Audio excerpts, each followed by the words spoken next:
Namo Amida-butsu. Awanasuku, the fortune teller. A fortune teller called Awanasuke, who was an attendant of Honen's, used to practice the ninbutsu.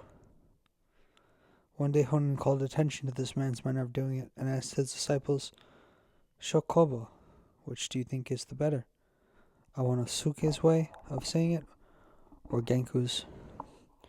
He, although in his heart quite understanding the purpose of Honen's words, in order to confirm his own thought, replied, How can it indeed be that your ninbutsu is always the same as his? At this Honen, his cheeks highly coloring, said, Well, to what purpose have you all along been listening to the doctrine of the Pure Land? That Awanasuke over there, when he asked the Buddha to save him, saying, Namo Amida-butsu, does just the same as I do when I offer that petition. There is not the slightest difference between us. Of course, Shokobo had thought the same thing himself, but the heart and soul of the doctrine came to him as if for the first time, and the tears rolled down his face. Kyo Amida-butsu, the converted robber. In the province of Kawachi, there lived a man called Shiro Amano, who was the chief of a robber band. He used to make a business of murdering people and stealing their goods, and thus passed most of his life.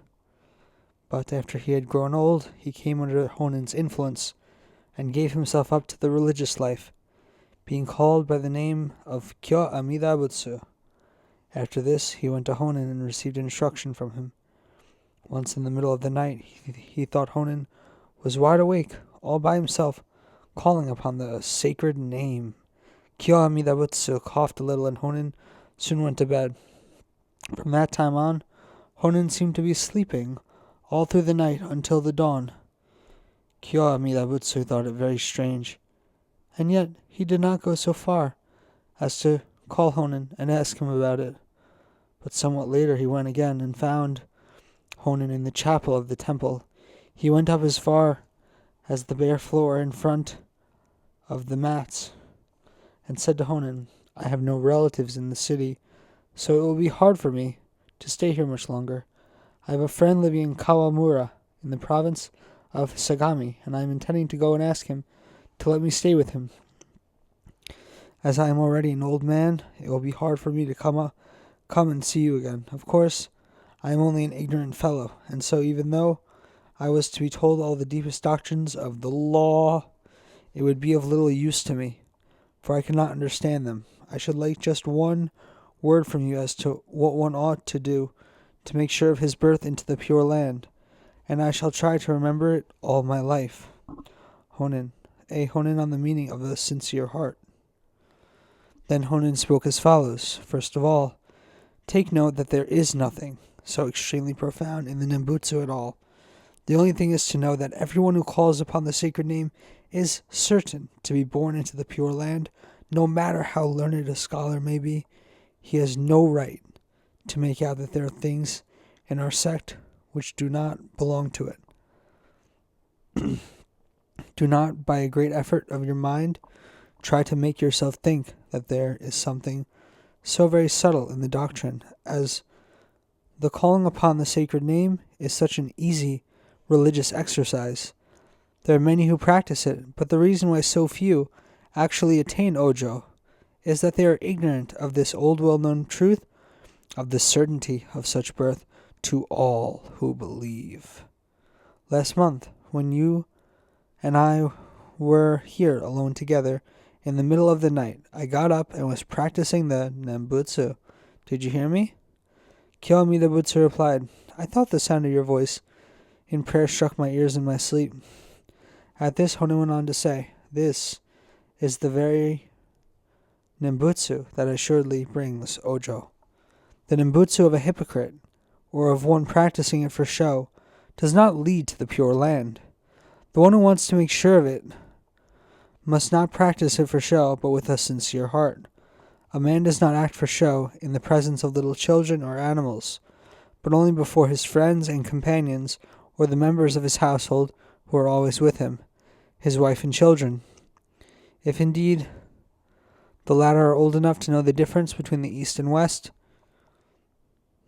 the ordinary man who lives among his fellows is not without this heart of vanity. It matters not whether they be our intimates or strangers, nor whether they be high or low born. There is no greater enemy to our attainment of Ojo than our fellow men. It is because of the presence of our fellows that vanity is awakened within our hearts, and so we fail to attain that birth after death. And yet, however true that may be, none of us can live absolutely alone. B. Private devotion. How then is it possible to practice the Nembutsu with a heart sincere and not with a heart which tries to do things that will please the eyes of men? One who is all the time living with other people takes no time for quiet reflection, but is forever living a feigned life. Now if then there is no one by to see or hear him, he secretly rises from his couch in the middle of the night and practices the Nembutsu 100 or 1,000 times to his heart's content. This is the kind of Nembutsu which is not practiced for show, but is in harmony with the mind of the Buddha, and of a certainty eventuates in birth into the Pure Land. So long as one practices it with a heart like this, it matters not whether it is done in the night-time or in the morning, at noon or at twilight. We must always do it as if no one were listening. C. Undistracted by outward things. In short, what I mean by a heart that longs for certain birth into the Pure Land, and in all sincerity calls upon the sacred name, may be likened to the heart of a thief who is purposing to steal another's property. Down deep in his heart he means to steal, but as far as his outward appearance is concerned, he gives not the slightest indication to others of his purpose by look or gesture. As others know absolutely nothing about the purpose to steal that is in his heart, we may say that the purpose is for himself alone, without any reference whatever to outward appearances. Such an undivided heart as this is necessary in the man who would make sure of birth into the Pure Land. He must never for a moment allow himself to forget what he is about by letting others know, even by the slightest facial expression, that he is calling upon the sacred name, even though he be in the midst of a crowd of people. At such a time, who but the Buddha should know anything about his practicing the Nembutsu? If only the Buddha knows, why have any doubts about birth into the Pure Land? D. Two types of men. To this, Kyo Amida-butsu replied, I now quite perceive what the doctrine about certain birth into the Pure Land means, and fully understand it. If I had not heard your words of instruction, I might, alas, have missed birth into the Pure Land at last.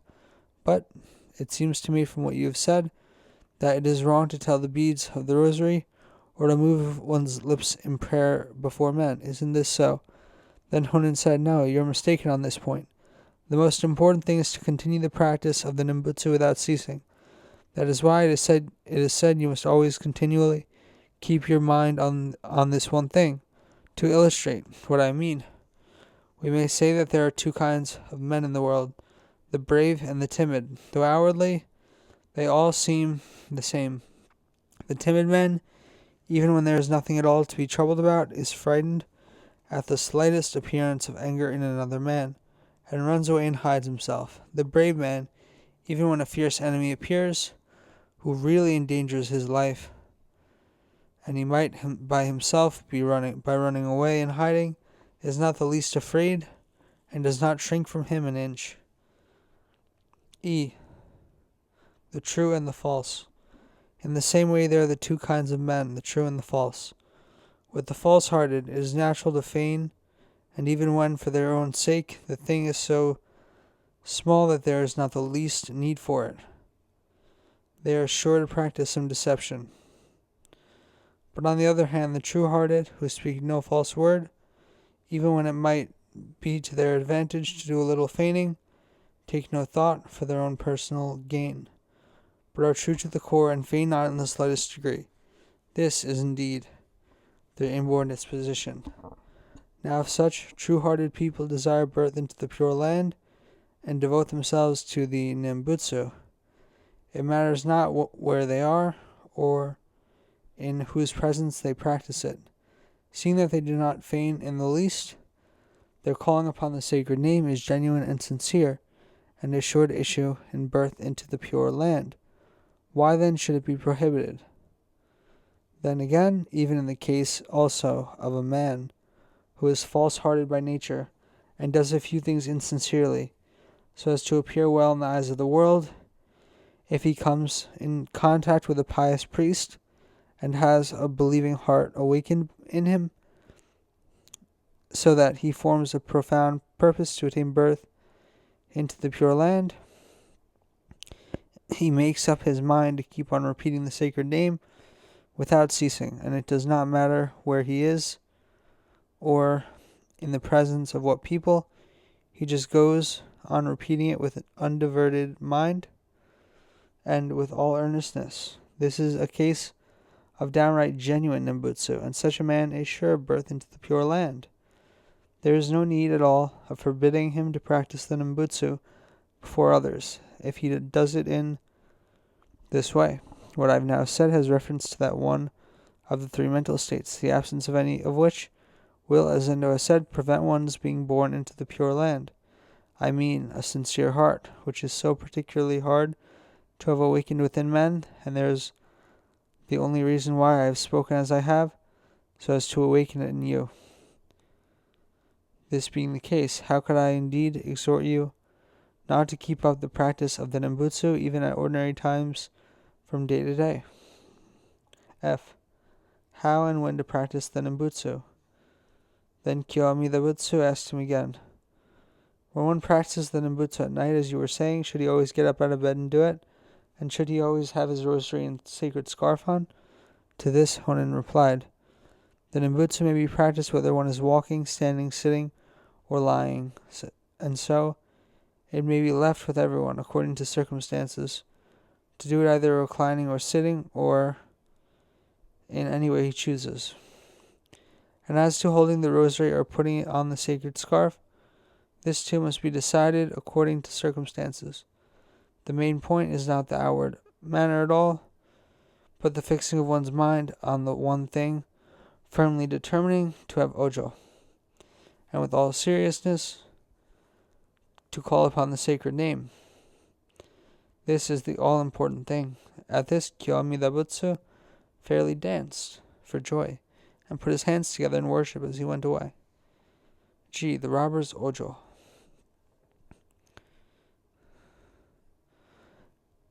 After this, when Horenbo met Honen, he asked him if this had actually happened. Honen said yes. I heard he was an old robber, and I instructed him as I thought his case required. He seemed thoroughly to understand what I told him. So he went down to the village of Kawamura and lived there the rest of his life. When after a long illness he was drawing near the end, he told his friends he was sure of birth into the Pure Land, and it was all due to having believed what Honen had taught him. His last words were, go and tell Honen of my birth into the Pure Land. And without a single doubt, with his hands folded in prayer, he repeated the Nembutsu over some tens of times with a loud voice, and then passed away. So his friend went up to the capital and gave Honen a detailed account of his last days, at which Honen remarked, well, no doubt he did understand. This is Honen Shonen fine. Honen Shonen. Namu Amida-butsu.